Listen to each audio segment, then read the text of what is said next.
Okay, simula na naman ng panibagong NBA season. And bago pa magsimula tong season na to, marami na ako nababasa at nakikita na yung Lakers daw, bago na yung opensa, mas better na daw. And mas marami silang ginagawang interesting na mga sets or mga plays. So, ngayon, after ng opening game nila, chinek ko ngayon, okay? Pinuntahan ko kagad. Yung 22 assists nila, yung field goal males doon, chinek ko kagad lahat and pinanood ko lahat. So, meron ako nakita mga mangilan-ngilan, a few plays na I found interesting. So, simulan na natin. Ito yung pinakauna. Okay? Kung makikita natin, this is some sort of a horns formation. Okay? You have two players around the free throw line, dalawa sa corner, the ball handler sa gitna. Pero, instead of the 4 and the 5, diba, dalawang big man, yung front court, instead na sila yung nasa horns, ang ginagawa ng Lakers dito, they put a shooter dito sa kabila. So that, pagpasok ng bola, pag entry pass dito sa high post, ngayon, pag nag-set ng back pick si Dalton Knecht, okay, nagagawin niya rito kay LeBron, imagine na lang natin, okay, na hindi pangit depensa ng Minnesota and hindi sila nagkagulo dito. Imagine na lang natin, okay, let's say si Conley andito, and si Dante dito.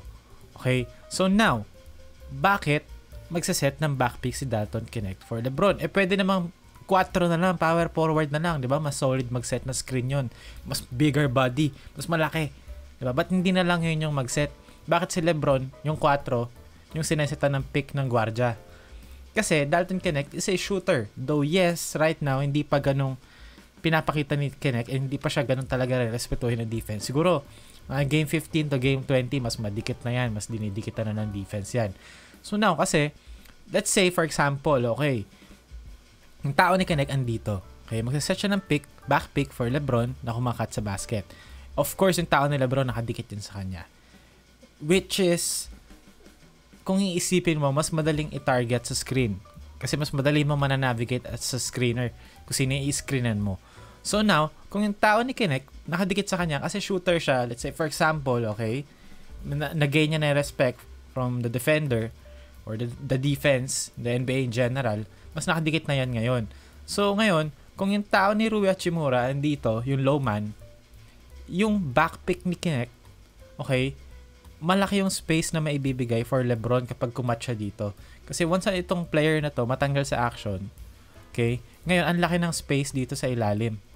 Kasi shooter si Knecht eh. Parang si Steph Curry, di ba lagi nagsiset ng backpick sa Golden State.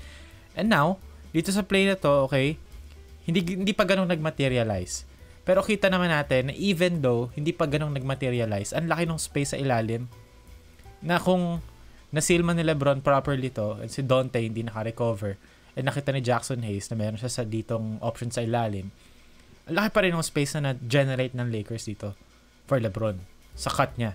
Okay, now, after no, nag-flow siya to a ball screen. And again, since entry pass kasi sa high post, okay, usually, yung defense nito, kapag pick and roll na normal lang yan, or angle pick and roll or high ball screen, usually nakadrop yan around here.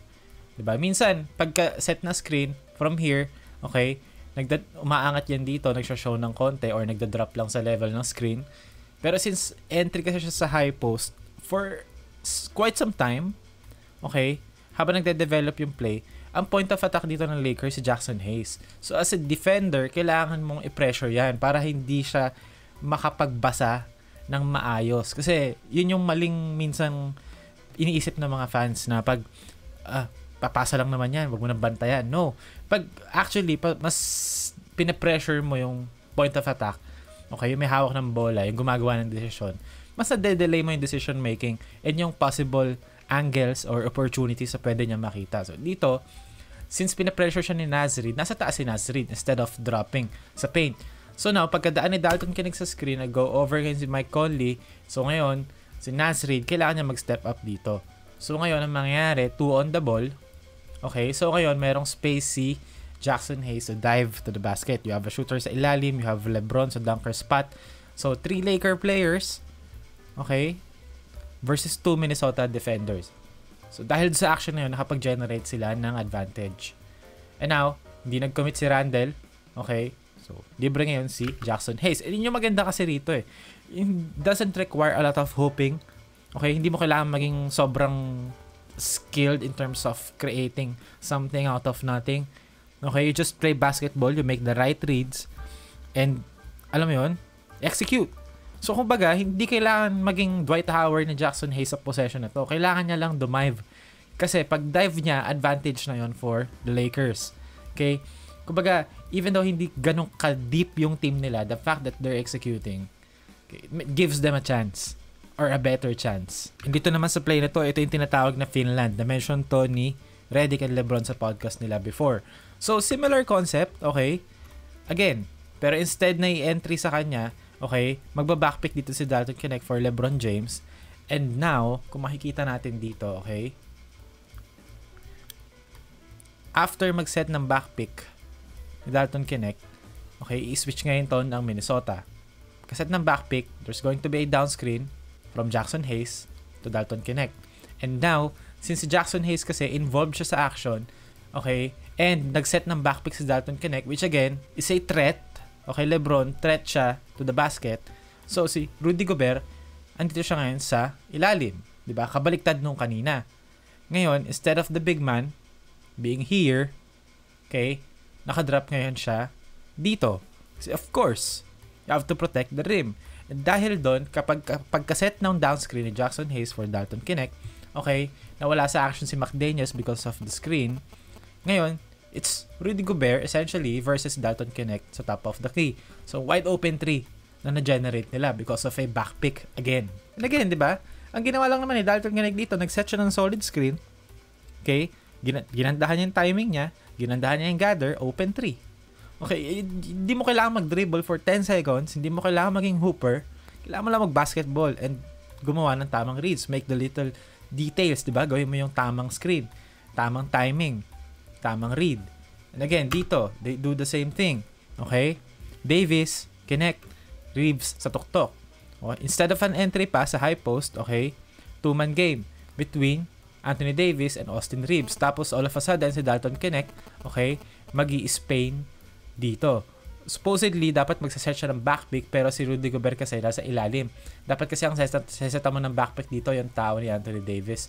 Pero since nasa ilalim na si Rudy Gobert, ang kailangan lang gawin ni Dalton Knecht dito, okay, umangat, mag-lift dito sa top of the key. And defended well by Minnesota actually. Okay? Parang medyo zone nila, okay? Inabangan nila, in-anticipate nila. And nag-triple switch sila doon sa possession na yon. Pero again, okay, since meron kang dalawa sa corner, LeBron James played it pretty well. Okay, kumatch siya sa baseline, open dunk.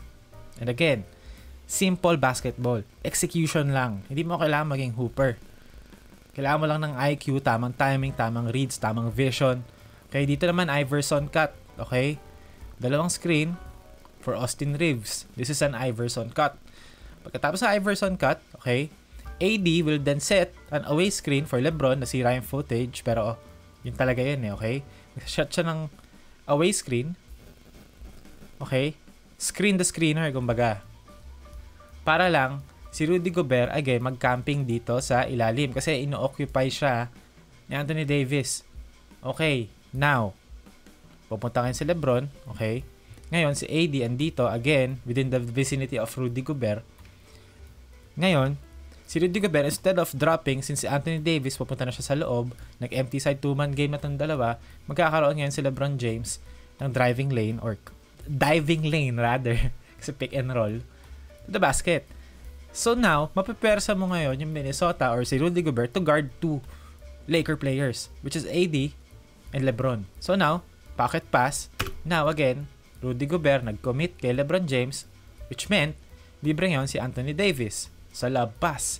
Ngayon, kung maaga-aga dito si Nasrid sa sink and fill niya, libre yung corner mo ngayon with Rui Hachimura na kung magro-rotate dito si Anthony Edwards, may extra pass ka to a shooter. Kung magro-rotate to rito, another extra pass back to Austin Reeves open sa top of the key. So, ayun. Again, itong video na to, wala akong kahit na anong agenda. I'm not saying anything kung prediction-wise, paano sila magsasucceed this season. Wala, I'm just pointing out some plays na I found interesting. So, yun.